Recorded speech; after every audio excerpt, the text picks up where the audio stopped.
Hi, I'm Daniela. I've spent the last year and a half selling vintage home decor and furniture. And look, I try to stay organized, but my workspace is always a mess. Recently, I saw these shelves on TikTok, and I'm not all that handy, but I thought I could probably do that. I don't have that many tools, this isn't something that comes intuitively to me, and I haven't really built anything before. So if you're one of those people who's thinking, I can't do that, that's way over my head, I'm just not crafty, this video is for you because that's exactly how I feel about myself most of the time. And I know that starting something new can be intimidating, so I just want to make this as easy and approachable as possible. Luckily, everything you need for this can be found at Home Depot. Probably Lowe's too, or another hardware store, but Home Depot's where I'm at. I found the brackets in the shelving and closet section. They have a couple different finishes, but ultimately I thought white would look best on my wall. I have 8-foot ceilings, and I wanted it to take up most of the space, so I got the 70-inch track. I also got the twin track as opposed to the single track because I think it'll make the shelves more sturdy. They have a hardware pack with screws and anchors that you'll need. I got 3. I'd recommend it just makes it easier. They have shelves you can buy, but I wanted something that looked a little bit more natural. So I wanted to buy some wood, get it cut to size, and stain it. Which brings me to my first point. Make sure to measure your wall before you come here so you know what size wood to buy. I got the 1-inch thick, 12-inch wide, 6-foot long common board. In total, I got 4 boards. 3 of them I had cut to 5.5. 1 I had cut to 5.5 and then cut in half. I think in retrospect I would have liked them to be a bit longer, but that being said, this is what we're working with. Next up, I needed to find the stain. The one they used in the video was American Walnut, and I liked the look, so I got that. These stain brushes were kind of expensive, so I opted for something cheaper. So here's what I left with, but if you don't have a drill, a tape measure, and a level, get those too. When I first started staining, I forgot to mix the stain. And I know that seems like common sense, but it just didn't occur to me at the time. So when I ended up applying it, it was just watery and a lighter color than I thought it would be, which makes sense. So yeah, don't do what I did. You could tip it upside down a few times, or somebody mentioned to me that chopsticks are good for stirring. Either way, it should come out the proper texture and color now. Here is both side by side, just so you can see how different it is. It still wasn't coming out how I expected it to.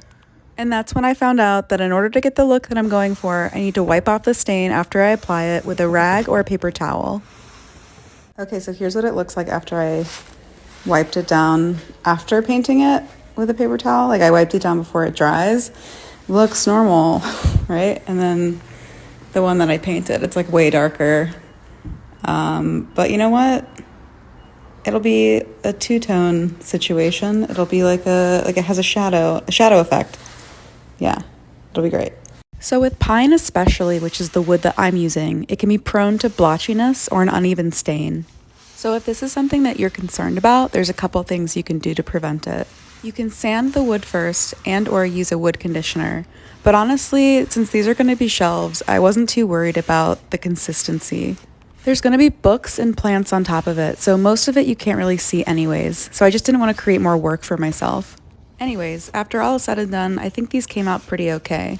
Just make sure that after you're done staining, you dispose of or stow away any rags or paper towels properly. If they're bunched up and soaked with the stain, they'll release gases which can cause them to spontaneously combust, and that can start a fire, and I don't think anybody wants that. So here's how they all turned out. Certainly not perfect, but we're going to embrace the imperfections. So this is my dining room, but I've been using it more for work than for eating lately. So I wanted to set it up in just a more functional way. If you want it to be centered on the wall like I did, first measure the length of the wall. Then calculate what the center point would be and mark it. I wanted to place the other 2 tracks far enough away from the center one so that the weight would be more evenly distributed, but also close enough so that at least 6 inches of the shelf would hang off in either direction. I don't have a stud finder and I always forget to buy one, but I knock on the wall and that seems to work well enough. I got the center track, placed it where I marked on the wall, and made sure it was level. I also made sure that I put it in a position where there would be enough room between the top shelf and the ceiling. Then with a pencil, I marked the wall where the holes in the tracks are where I would need to drill. I drilled my first hole and I didn't hit a stud, so I was able to use a drywall anchor. The anchors that came as a part of the hardware kit are honestly kind of a pain in the ass. The instructions on the packet said to use a 1/4-inch drill bit. When the anchor didn't quite fit the first time around, I just went back in with the drill to expand the hole a little bit. And then I could place it in and finish it off with a hammer. Then I went ahead and drilled the other holes that I had marked with a pencil. I lined up the holes in the track with the holes in the wall, got some screws, and put them in just enough to hold the track in place. Then I went back with the drill and finished screwing them in. I repeated this process and made sure that the other two tracks were lined up with the center track along the top so that all the shelves would be level. Quick little tip, these come with some annoying stickers on them. If you want to get them off easily and quickly, just spray them down with Windex and let it sit for a couple minutes. Then they should come right off without much hassle. And like maybe 2 minutes and it just kind of like scrapes right off.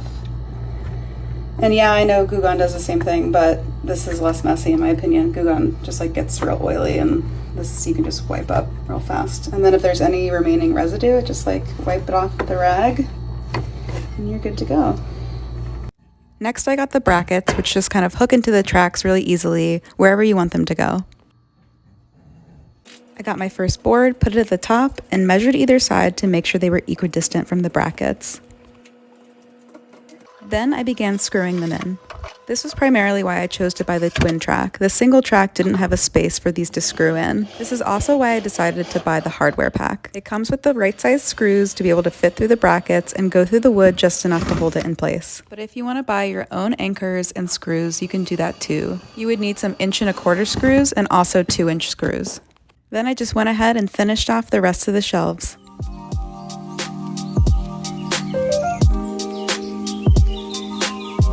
After styling them, this is how they came out. What do you think? If you have any tips for me, feel free to share in the comments. I'm still a beginner. And if you liked this video, give me a follow on Instagram or TikTok and make sure to subscribe. Bye, y'all.